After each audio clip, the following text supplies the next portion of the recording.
رزق کا جو تعلق ہے بیسیکلی وہ ایکچولی ہے کس چیز کے ساتھ کہ جو جتنی ایفرٹ کرے گا تو وہ پائے گا، وہ اجر پائے گا، یا ہم کہہ لیں کہ وہ مال پائے گا جو جتنی محنت کرتا ہے. جس طرح ہمارے کہا جاتا ہے جیسی محنت کرو گے تو پھل ملے گا. یا اس کا تعلق ہماری جو ہے وہ جتنی نالج گین کرتے ہیں، ہم دیکھتے ہیں کہ ایسے بڑے لوگوں کو اللہ نے نوازا جن کے پاس علم کی صلاحیت موجود ہے. یا یہ لک ہے کہ ایسے امیر گھرانے میں پیدا ہو گئے کہ ایسا مال دولت لے کر جو ہے ہم اٹھے ہیں. تو یہ ایسی رزق کا جو کنسیپٹ ہے یہ امیر ہونے کا، ان میں سے کس کے ساتھ بیسیکلی تعلق رکھتا ہے؟ یہ اس کے حوالے سے تھوڑا سا بتائیے. لیس للانسان الا ما سعى. ہر جگہ پہ یہ آیت کو ایسے لگایا جا رہا ہے کہ جو جتنی کوشش کرے گا اس کو اتنا ہی ملے گا. مطلب وہ اتنی سی بات سمجھیں کہ اللہ تعالیٰ ہر جگہ پہ کوئی اور بات کریں گے، یہاں پہ آ کے الٹی بات کر دیں گے. اللہ تعالیٰ کنفیوز کرنے کی کتاب تھی اللہ تعالیٰ کی، نعوذ باللہ.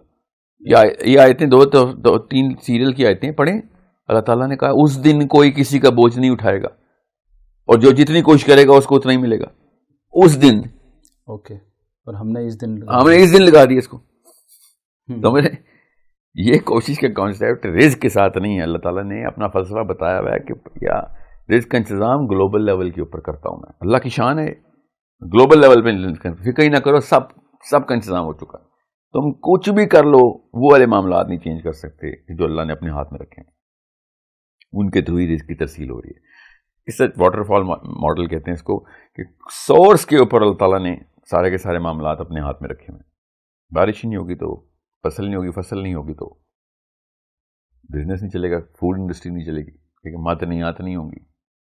فوقہم تحتہم، سب اللہ تعالیٰ نے کہا یہ دونوں طریقے سے، اوپر سے بھی نیچے سے بھی. میں نے تمہیں اگر پروویژن بند کر دی نا، جو مرضی کر لو، کچھ نہیں کر سکتے. سائنس کو تو پتہ ہے اس بات کا، سائنٹسٹ جو ہوتے ہیں نا ان کو پتہ ہوتا ہے. اور اگر وہ مسلمان سائنٹسٹ ہیں تو پھر تو بالکل مومن ہو جاتے ہیں کہ بھئی آپ دونوں ایسی سورسز ہیں جہاں پہ ابھی تک انسان جو ہے نا وہ 0.0001% بھی پینیٹریٹ نہیں کر سکا اس معاملے کو. ہم آپ کو پتہ ہے 400 فٹ تک گئے ہیں اس والی ڈائریکٹ ارتھ کو. ہم نے مطلب ہم نے تو خارش بھی نہیں کی اس زمین کو. ہم نے کیا بہت دور ہے جی کور تو چاہیے بھی نہیں ہمیں، کیا پتہ ہے کیا کور میں. ہم نے تو وہ والے خزانے ابھی دیکھے بھی نہ ہی آپ دیکھ سکیں جس لیول کے ہم بے وقوف نکلے ہیں. یہ والی جو ترقی ہماری سائنس کو پکڑ کے.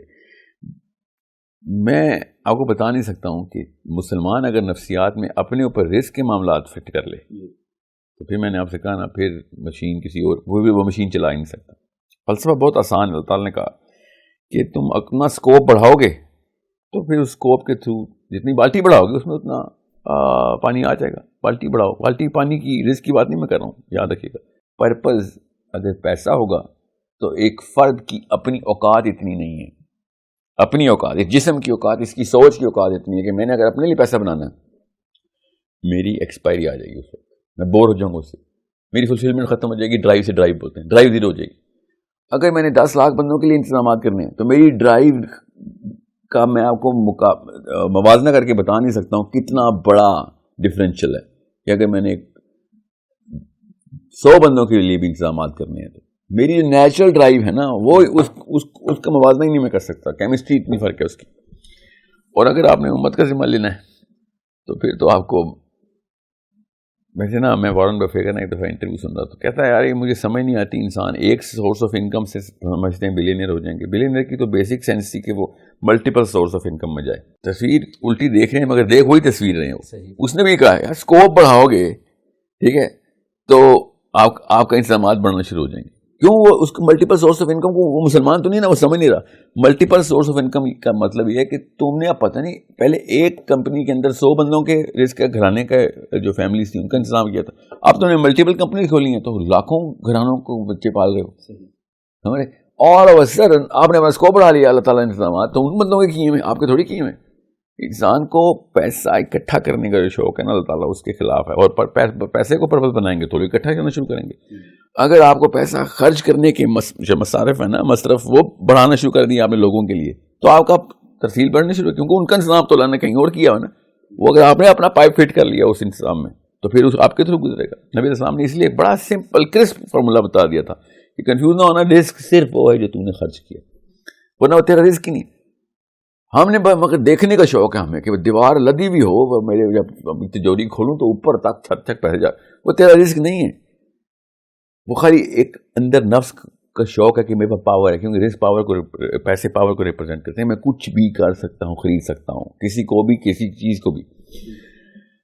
ہم لیکن یہ سمجھ رہے ہیں کہ تجوری بھر گئی تو میں, یہ اللہ تعالیٰ نے کہا لیس للانسان الا ما سعى. یہ تقویٰ کہیں ہیلپ آؤٹ کر سکتے ہو, جس طرح اللہ تعالیٰ فرماتے ہیں وَمَن يَتَّقِ اللَّهَ يَجْعَل لَهُ مَخْرَجًا وَيَرْزُقْهُ مِنْ حَيْثُ لَا يَحْتَسِبُ.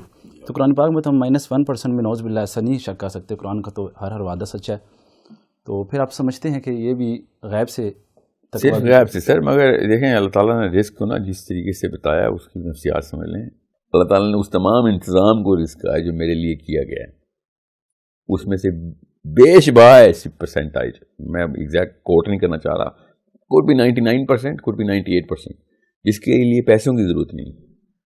میں اور آپ پیدا ہوئے, پیسے نہیں لگے تھے, اور سمجھے میرے بچے پیسے خرید کے تو نہیں لایا ہوں, ان کی صحت خریدی تو نہیں ہوئی. میں نے ایک بچے کو خدا نہ خواستہ ایک لیور کا ہی مسئلہ ہو جائے, گھر بیچنا پڑ جائے گا مجھے, سمجھے, گھر بیچنا پڑ جائے گا. جو پیسوں کی باتیں کروں نا میں, وہ 1% میرا زیرو ہو جائے گا. جو 99% کا پورا انتظام چل رہا ہے نا, کہ میرا ایکسیڈنٹ نہیں ہوا ادھر آتے ہوئے, یہ انتظام میرے ہاتھ میں نہیں ہے. میرا ایکسیڈنٹ ہوتا, گاڑی گئی تھی, 5-7 لاکھ روپے لگ سکتے تھے, کیا پتہ جان بھی جا سکتی تھی. اس مطلب ڈرین پیسوں کو ہی نکلتا ہے, مگر سسٹیننس اور مینٹیننس بغیر پیسوں کی ہو رہی ہے. اللہ تعالیٰ نے اپنے ہاتھ میں رکھی ہے. ایک لڑی بھی نا, کروڑوں کی, اربوں لڑیاں لگی ہوئی میرے اوپر, اربوں کی بھی خربوں لگی ہوئی اس وقت. ان میں سے ایک لڑی بھی اللہ تعالیٰ ہلائے نا, تو میرے یہاں پہ جو جتنے بھی چھوٹے چھوٹے ہزاروں لاکھوں قسم کے ڈالر نکالنے کی کوشش کر رہا ہوں, وہ ایسے نکل جانے ہیں. ہم اس رزق کو سمجھ نہیں رہے کہ وہ جو پورا کا پورا انتظام ہے میرے لیے, وہ ہے اصل میں رزق. اللہ اس کو رزق کہہ رہے. میری میں آپ کو کہہ رہا ہوں پرمیٹیشن جو ہے نا اس کی trillion to the power of trillion سے بھی زیادہ ہے, کہ میں اور آپ اس وقت اس جگہ پہ پائے گئے اور آرام سے بات چیت کر رہے ہیں. آپ کو خالی ایک سر دردی ہو جائے نا, ابھی دیکھ پرفارم کر کے دکھائیں کوئی کام, اور سر درد کی کاز ابھی تک سائنس کو بھی نہیں سمجھے, کہ ہمیں یہ نہیں پتہ چلتا کہ کون سی نسیں کہاں سے اچانک کانٹریکشن شروع کر دیتے ہیں. تو پوائنٹ پر ہم ٹرانا میں کہ رزق جب اللہ کہتے ہیں نا رزق, تو اللہ اپنی شان میں رہ کے رزق کہتے ہیں. وہ ہمارے چھوٹے چھوٹے تجوریوں کے بارے میں نعوذ باللہ ایسے نہیں ہوتے. ہم نا اپنی سی تجوری میں, اپنے سے چھوٹے ڈبے میں بھی اللہ تعالیٰ کو گزارنے کی کوشش کر دیتے ہیں. صرف پیسے, صحت, ایمان, طاقت, فراست, ذہانت, میں مطلب کیا لسٹ بتاؤں, یہ ساری کی ساری تو میرے لیول کی باتیں ہیں. اللہ جب رزق کا لفظ استعمال کریں گے, دیکھیں میں کتاب لکھوں گا وہ میرے لیول کی کتاب ہوگی, جتنے مرضی کلا بازیاں لگاؤں وہ ہوگی میرے لیول کی.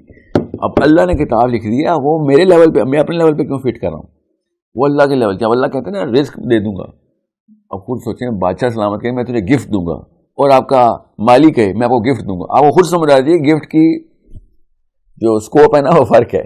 آپ یہ اسکوپ سمجھیں, اللہ تعالیٰ جب کہتے ہیں نا رزق کا انتظام کر رہا ہوں تیرے, اسٹینڈرڈ ہی ڈفرینٹ, اللہ کے اسٹینڈرڈ کا رزق سوچیں آپ. میں نے اپنے اسٹینڈرڈ کا رزق سوچ لیا. تو اللہ تعالیٰ ان تمام تر معاملات کی بات کر رہے ہیں کہ جس میں میرے وہ انتظامات بھی ہوں جو میں اور میری اوقات ہی کیا ہے, جو میں بتاؤں انتظامات کی کل حیت کیا ہے. ٹھیک ہے, so it's a bigger problem.